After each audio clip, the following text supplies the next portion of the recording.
Hey gang, you stumbled upon the new Rockstars channel. Welcome. Today let's talk about The Flash episode 402, Mixed Signals. Specifically, let's unpack those hidden references, Easter eggs, and possible hints as to where this season of the solo Scarlet Speedster's adventures could go. Here's your spoiler warning for The Flash, DC TV show, comics, and beyond. Like last week's episode for the season 4 premiere, let's do this in the top 10 style, because people love it. I love it. We all love it, especially the editors, because I want to do this in chronological order. A ding. Now, just for funsies, let's do a quick recap of the episode. Bam! Barry is back and he's ready to be the protector of Central City once again, but not so fast, mister. You're stepping on some toes, specifically your fiance's. Barry and Iris go into a little relationship counseling while the rest of the team takes on Kilgore. K-I-L-G %, Ari. It's a great name. Not dumb at all. Don't worry, he's just a square-pupiled villain whose DNA is now made up of ones and zeros, allowing him to control technology with his brain. While Kilgore stomps around killing tech billionaires, Iris and Barry begin to resolve their issues, Cisco and Gypsy celebrate other Earth's holidays, and Wally and Joe do some father-son staking out. Classic. At the end of the episode, we're left with hints that maybe the Thinker and Mechanic have been creating their very own metas. Who could they be? We don't know. Excited to find out in future episodes, though, but let's begin our top 10 list, starting with number 10, Kilgore himself. Kilgore, played by Dominic Burgess, loved him in It's Always Sunny and The Good Place, has been in comics for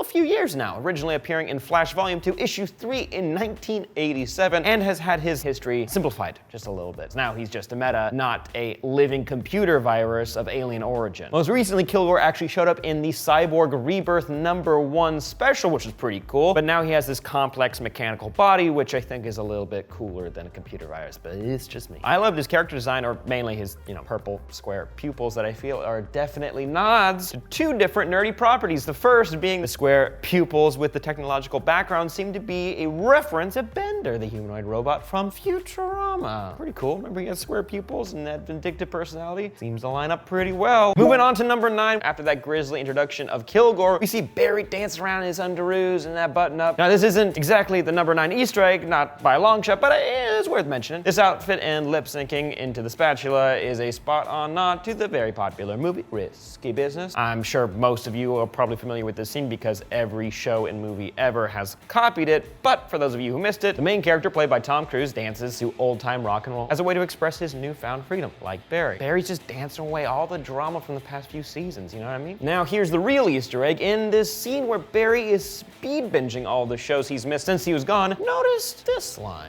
Oh, Jon Snow died. Oh, he's alive! First, fans would probably say, hey, either Barry hasn't been watching Game of Thrones for a couple years since Jon Snow's death, and then undeath happened back in 2015 and then 2016, or the timeline of the show is just all over the place. Maybe Flashpoint had a few more repercussions than just murdering your best friend's brother and making an evil speedster clone of yourself. I'm probably reading too far into it, but while this little mention of the King of the North is lighthearted and fun, doesn't it also feel like a slight dig at these CW/DC shows, maybe? Making fun of themselves a little bit? Popular characters on these shows don't always, stay dead, just like Sarah Lance, aka Black Canary #1, aka Canary, aka White Canary now. She died in season 1, but then returned because she wasn't actually dead, and then bam, she was filled with arrows and then thrown off a roof, and then bam, they threw her into a Lazarus pit. But hey, maybe this is just a dig at comic books in general, since everybody knows in comic books, characters never stay dead. Superman, dead, came back. Green Lantern, dead, and then he came back. Batman, barely dead. Maybe dead for a few issues, then he came back. Batman died a few times. But then, big one, Flash, he was dead for decades, then came back. Or this could just be a dig at the Flash show in particular. Barry couldn't even pretend to be dead for one whole episode this season. Can't stay mad though, I love this crap. Next up, number 8, the new suit. Cisco officially unveils the new suit that he's manufactured for Barry and all the upgrades. Notice how Barry says that he's already familiar with the suit though. Sure, could be a callback to the premiere of this season when he just slips into it to save Iris from the Samuroid, but he's also probably throwing back to the previous season, season 3. Anybody remember in episode 319, the once and future Flash, when Barry ran to the future to get the scoop on Savitar from Emo Barry? When past Barry tried to take on the rogues of the future, Emo Barry shreds his emo clothes and dons the new and improved Flash uniform, aka the one that Cisco has just made. Main takeaway, this line of knowing the suit could be interpreted as, shut up Cisco, I saw the suit months ago, ketchup. I personally prefer this suit to the one we've had over the past couple seasons, mainly because it's actually looking more like the Flash's costume in the comics. Notice the improved belt actually looks like a lightning bolt now. Brighter colors all around, the gold gauntlets on the wrists and by the feet. You got the gold lightning bolts on the side of the head that look awesome. Overall, I'm a fan. Cisco even installed a heads-up display for him, which makes me excited for two reasons. One, this looks more like the eye guards we see on Wally West's Flash costume, a little bit of white that covers him on his suit. Also, a little bit kind of like Impulse's eyewear, since it's the same color. I'm a big fan because why wouldn't a speedster wear eyewear for how fast they're running? I don't know, there's probably a comic book reason why he doesn't. And two, with the AI in the suit with Cisco's voice, we're another step closer to having Gideon installed in his suit. Remember Gideon? She was the AI Professor Wells was using to plot his Return to the Future in season 1 of The Flash and is now the current AI on the Wave Rider for Legends of Tomorrow. Well, it was revealed back in season 1 that Barry created this AI, but in the future, which is pretty neat. Now, one minor flaw, notice the options listed on the heads-up display, the small selection of the numerous abilities this suit is supposed to have. Most of you clever boys and girls are probably gonna notice right away that those are the options listed later in the show. Deadlock, pulse cannons, Babble Protocol? Babble Protocol, that sounds awfully familiar from comics. Maybe something to do with a certain Dark Knight? I'm getting ahead of myself, don't worry, I'll get there soon. Number 7, notice the digital display in Tim Kwan's logo removed Tesla Model X. Tim here is listening to generic pop music, but the station keeps changing, signaling nefarious interference. The station that overpowers the generic pop music is titled Heavy Metal. I think that this is a nod to Kilgore's DC Rebirth upgrade, you know, the one from the Cyborg comic. No longer he's just some random bit of code that infects technology and sometimes people. No. Now he's got his very own metallic body. Sure, his new body is a bit of a mess if you look at these pictures, but it is impressive in strength, size, and durability, aka it's heavy. This is a stretch, but I'm counting it. Number 6, after the mishap when Barry has to disassemble a car in just a few seconds, which was awesome by the way, Iris asks Barry if they can attend couples therapy, which I think is a very mature decision for the show to do. I actually love that scene. Not only did it lead to some genuinely funny moments, but it also addresses a big plot point. Barry left for 6 months. This actually affects people. Right off the bat, notice the headline on the newspaper that Barry shows Iris. Ruh-roh, Oliver Queen's secret identity is outed to the public. Love that this makes sense in the world that they live in. Of course, this would be in the top headline of every newspaper in the country, but also this acts as like a little advertisement for the other CW shows on the network. It's basically saying, hey, you're loving The Flash right now, but look how crazy things are over on Arrow. Whoa, check it out on Thursdays. Also, if you happen to catch the newest Arrow episode or you are following Arrow on Twitter and you saw the little snippet they released, there's a pretty big shout out in this episode towards the Dark Knight's alter ego. They could have put Bruce Wayne's head on that body. Has Bruce Wayne left Gotham to hang out in Star City recently? That's right, Bruce Wayne. That's so cool. Which does circle back to the Babel Protocol, but again, not yet. We're almost there. Also, comic book fans, Barry's slight aversion to therapy feels similar to the scene in the more recent New 52 run of Barry Allen as the Flash in issue 30, to be specific. After the major comic book event Forever Evil, when evil doppelgangers of the Justice League from Earth 3 took over the Earth, Barry was forced to see a therapist, because you should. It's very traumatic. However, he couldn't sit still for too long and sneaks off when the therapist isn't looking to help repair Central City. Kinda wish we got a little bit of that in today's episode, but I'm still happy with what we got. Moving on to number 5, still sticking with the therapy scene, pay attention to this line from Barry. I think that hardly rises to the level of a crisis. Ooh boy, so much excites me about this. Fans of the show, we've had our fair share of crises. From the black hole over Central City in season 1 to the multiverse bomb at the end of season 2 to the Speed Force storm that almost annihilated the city and the universe, I'm guessing, at the end of last season. We've even been dreading that impending crisis that's been prophesized since episode 1 with the newspaper headline from 2024. When's that gonna happen? However, Crisis has been an important title for the Flash events in comics. From the big one, Crisis on Infinite Earths, where Barry Allen literally sacrifices himself to save the multiverse, to Final Crisis, when that's all reversed and Barry Allen is brought back to life because it's this awesome moment where Barry and Wally team up and, save the day. See that Jon Snow jab comes out full circle. But I really think this has to do with the big crossover coming later this year. Anybody remember the title of that crossover? That's right, Crisis on Earth X, or Earth 10.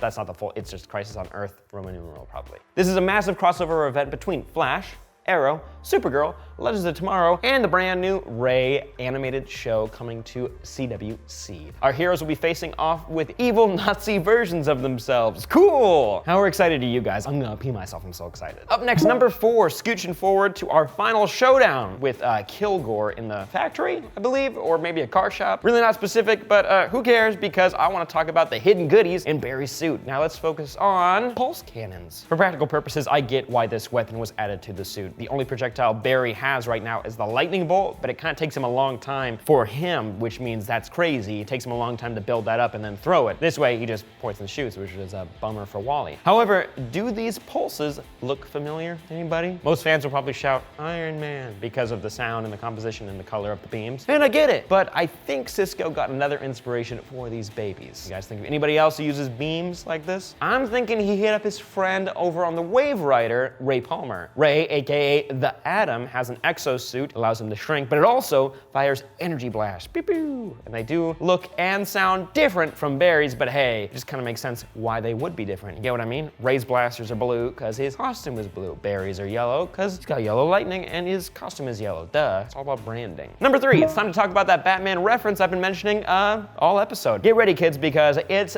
terrifying and badass. Notice the Babble Protocol that Cisco installs in the suit. At first, I thought it was going to be, able to scramble Barry's speech, thinking of the literal meaning of Babel, the Tower of Babel story, which I'll get to in a second. But it actually is a callback to the extremely popular Justice League comic event. JLA Tower of Babel back in the early 2000s was an event where Ra's al Ghul steals Batman's contingency plans for the Justice League and turns it against them. Why does Bruce have these plans? Because he's a paranoid man. He's Batman. He's crazy. Basically, they're his plans to take down the League one by one in case they become a threat. The reason why it's called the Tower of Babel is actually a callback to the biblical story of the tower that humans tried to build up to heaven, but God strikes the citizens with different languages so they can no longer work together. The connection to this comic being that these contingency plans tear apart the League from the inside. The difference here that instead of an exploding suit, Batman in the comics created a special bullet that when it hits Wally West's Flash, it causes him to have seizures at light speed. That's a goddamn nightmare. Batman's kind of a jerk. Anyway, on to number 2. After Kilgore is dropped off at Iron Heights, we meet the new warden of the prison, Mr. Wolf, or Warden Wolf. At the end of this scene, we see Wolf staring in on Kilgore at his cell, and he's looking menacing, maybe. Honestly, this scene was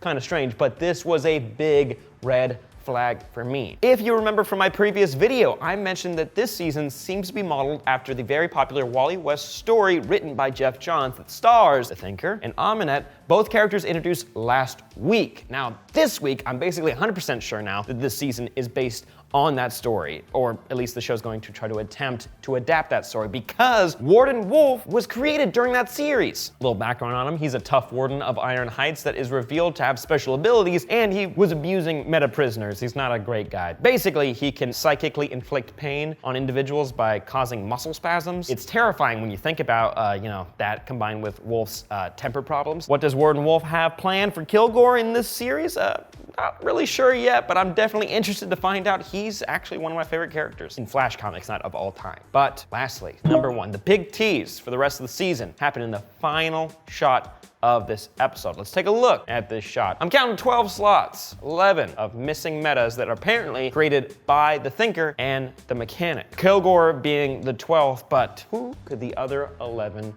be? It's a bit difficult to tell right now since this isn't quite a plot point from the comics as far as I can tell based on my research, but it is definitely interesting. Based on the news we've received from the studios, here are my guesses for a few of them. First off, Amunet. I think she's gonna be one of the other big bads of this season, and she was mentioned in the premiere. Her name is also Blacksmith, a character who can merge her flesh with metal, which does kind of sound like an ability that someone like the Mechanic could create? Sounds about right, I'm not sure. My guess, Amunet gained her powers from the Thinker and then rebelled. She ran off and created this underground network of metas that she's now calling the Network from the comics. And now she's making her own team of rogues. I'm excited to see her played by Katie Sackhoff and see what they do with her character. But the big character that I think might be tied to this will be Ralph Dibny, aka the Elongated Man. I'm very excited for this character. Now, in the comics, the Elongated Man is another elastic hero, but he's also mixed with the intelligence of Batman, so he's pretty cool. He's one of the best detectives on the planet. The Elongated Man made his debut in the Flash comics as a kind of antagonist, but he grew into a fairly popular hero. Now in the show, he'll be played by Hartley Sawyer, which I'm excited to see how he plays him, and will be somewhat of an old rival from Barry's past. Now, if I were to guess how this could play out, Ralph may hide where he got his abilities from, and it will be this big reveal / betrayal when we find out that he's in cahoots with the Thinker, but at the last second, he'll have a change of heart or mind, and he'll help Team Flash save the day. Or the writers will kind of just burn through that plot like they normally do in 1 or maybe 2 episodes. Could be totally wrong. As for other characters, who do you think will make an appearance? Maybe a new version of old characters? I wouldn't mind seeing a more comic accurate version of Girder. That's, you know, closer to like that really messed up look. Or maybe the Folding Man. He can fold his body into the 2nd and then to the 4th dimension. He can teleport with it. Let me know what you think in the comments down below. Now, really quick, guys, honorable mentions. I like mentioning them when I do these videos. First up, we see the Starlab's exterior a few times in this show, and both times it looks different. One shot we see, it looks like it's from season 1 through 3, where it's burned and torn apart on the outside, while other shots look like they're from the premiere when they're, you know, starting to be repaired. Let's be real. Barry, Wally, Jesse, Jake, just sit down for one afternoon and just knock it out. Repair the whole dang thing. I want to mention the joke about all the people who have died on these shows. We got Barry's mom, who was killed by the Reverse Flash. You had Barry's dad, who was killed by Zoom. You had Harrison Wells, who was kind of a lie to all of them for their entire life. Then you had Eddie Thon, who shot himself to save the day. Then you had Ronnie Raymond, who died inside of a black hole. You had Iris's mom, who died of cancer. You had Laura Lance, who was killed on a different show. Then you had Leonard Snark, who sacrificed himself on a different show. A lot of people died. And finally, speaking of Captain Cold, I love that Caitlin is now using his cold gun. It's kind of like a fun inside joke. She's hiding her ice powers. He might come back at some point. I mean, come on, he's like a fan favorite. We need him back. But anyways, guys, let me know what you guys think. What other characters would you like to see on this show? Hit me up in the comments down below or on Twitter at Sam Bashor. Make sure you like this video, subscribe to the channel, New Rockstars, because we have a bunch of awesome videos coming out for you, and make sure you check out all the other ones we have here made by all the lovely people on this channel. Again, guys, my name is Sam Bashor, and I'll see you next time.